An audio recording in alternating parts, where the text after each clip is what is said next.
Good evening and welcome back to the Weekend Primetime. You're looking at live pictures in Minneapolis right now where anti-ICE protesters are once again braving the bitter cold temperatures now hovering close to 0 degrees as they continue to voice opposition to ICE's crackdown across the city. The protests come amid a national backlash against ICE as public opinion is now turning negative towards the federal law enforcement agency. A new CBS News poll shows 52% of Americans say ICE is making communities less safe, while 31% of Americans say ICE's actions make them more safe. That same poll shows 61% say ICE is being too tough when stopping and detaining people. With the public now souring on ICE, Democrats are facing calls to hold ICE accountable and DHS accountable if they regain power, but they are not exactly unified in the message of what to do. Take a listen. I feel now that there needs to be a pause. It needs to be dismantled. I cannot support their funding. ICE needs to be totally torn down. It has to be, created in the image of what people want. I believe we should not be funding an ICE operation that is completely lawless. It needs dramatic reform. Joining us now is Democratic Congressman Dan Goldman of New York. He sits on the Homeland Security and Judiciary Committee. So, Congressman, let's start. You're going to make me define it, right? No, yeah, right. I mean, you're just waiting to be the standard bearer for the Democratic Party. But let's just start off with where are you in this debate about if Democrats do regain power, what should be done to ICE? Look, I have for long resisted calls to eliminate or abolish ICE because I do think it's essential that we have proper immigration enforcement. This ICE agency has gone so far over the edge into a militarized and absolutely lawless group of unvetted, unqualified, excessively violent people that we have to tear it down, abolish it, eliminate it, whatever the word is, and then rebuild some agency that can do the proper immigration enforcement that we need in this country. So you're not afraid of the word abolish anymore? No, as Democrats were running away from that for a time. And I think what people want to know right now is, does that mean like you're tearing everything down? It's not even called Immigration and Customs Enforcement. An entirely new organization that you are firing people who work there right now because, you just pointed out there's an incredible amount of violence. And this administration is actually right now targeting young men with sort of militaristic style ads, geo-targeting them. Like they are trying to bring more military-minded and quite aggressive people into the organization right now. They speak about it pretty openly.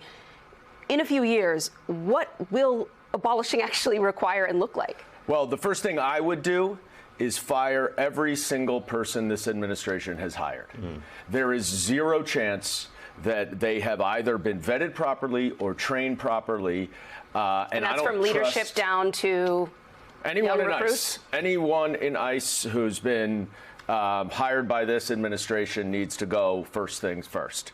But I know it's, a good parlor game to talk about what it will look like. The reality is Donald Trump is president for the next 3 years. And we cannot allow this at ICE agency to continue doing what it is doing. And so we actually have a lot more pressing concerns than to figure out exactly how we're going to reconstitute our immigration enforcement, because what needs to stop is what you're seeing there in Minneapolis. And what needs to stop is agents, literally masked agents, stopping people on the street and demanding their papers. That was what Nazi Germany did. That is so authoritarian and un-American, and it's just the tip of the iceberg because, of course, we know about all the violence. So I know you have some legislation to end qualified immunity for ICE agents. Could you explain what that would mean as applied to, for example, the officer who shot Renee Good? So if we end qualified immunity, does that mean that local law enforcement can arrest an officer who does something like that? Like, what are the consequences in real world terms that might, in fact, cause, I hope, immigration agents who right now seem pretty lawless to roll back some of their aggressive tactics and act more accountable? Yeah, look, broadly, qualified immunity, I believe, has a very important role to play because as a former prosecutor working with many criminal law enforcement agents, who, by the way, never wore masks, they need to feel confident that they can do their job without subjecting themselves to serious financial penalties. That would actually harm public safety if they were resistant or if they were thinking about, oh, maybe this is too far or not. That's not what we want. But in this particular case, with ICE agents who are civil immigration enforcement agents, our bill would not entirely get rid of qualified immunity, but it would take all the subjectivity out of it, meaning that it would no longer be in the eye of the ICE agent whether they thought they were acting reasonably or whether they knew the clearly established law that they were violating. In reality, it will mostly affect civil cases and civil liability, but it will have an impact on the defenses that they can bring in a criminal case. Several months ago, I urged the NYPD Commissioner Tisch to prepare her police officers not just to stay away from ICE operations, as sanctuary city police have to do, but actually to protect New Yorkers and be prepared to arrest ICE officers who, for example, arrest American citizens, which is illegal for them to do, and then use excessive force. So that's outside the bounds of their official duties and responsibilities. And even though I think in practice it's very almost impossible for that to occur in that moment, we've heard district attorneys from around the country, Larry Krasner in Philadelphia has said that he will look at criminally prosecuting ICE officers who act outside of their duties with excessive force. So your law would enable them I'm confused. Can local police departments already do this, as you have urged Jessica Tisch to do here in New York, or your law would enable them to? So it would. My law doesn't actually affect that. Okay. But it would bring out qualified immunity so that it would only really be narrowly applied in certain circumstances that would not include, for example, the killing of Renee Good. And that's really the impetus for it, is that was so egregious, so excessive, so unwarranted, that the notion that this Department of Justice has already determined there's no reason to investigate, have already determined that she's a domestic terrorist, right? They did that a couple hours after. They're not doing an investigation.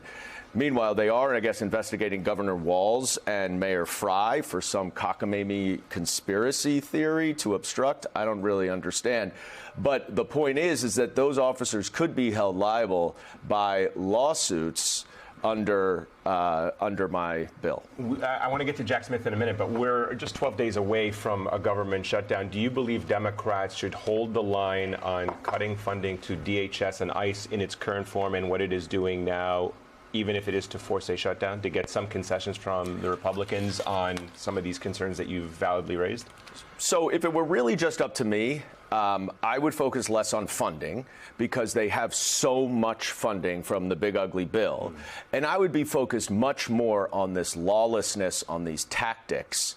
I have several bills to address some of this stuff, to unmask them, to prevent them from arresting immigrants who are showing up for required court appearances or check-ins. They are defunding all legal services for children who are now forced to go through the immigration system in a foreign language without any legal representation. And then we talked about the qualified immunity. There are a number of other guardrails that I think we need to put on ICE that I would prefer to be much more focused on than funding, because we know they have more funding than they ever could use or need. Jack Smith is going to come before judiciary on Thursday. Do you worry that this could backfire for Democrats if Republicans really press him on some of the metadata that he collected while investigating January 6th? Do you think that lines of questioning like that, do you think that this potentially could be a mistake? No.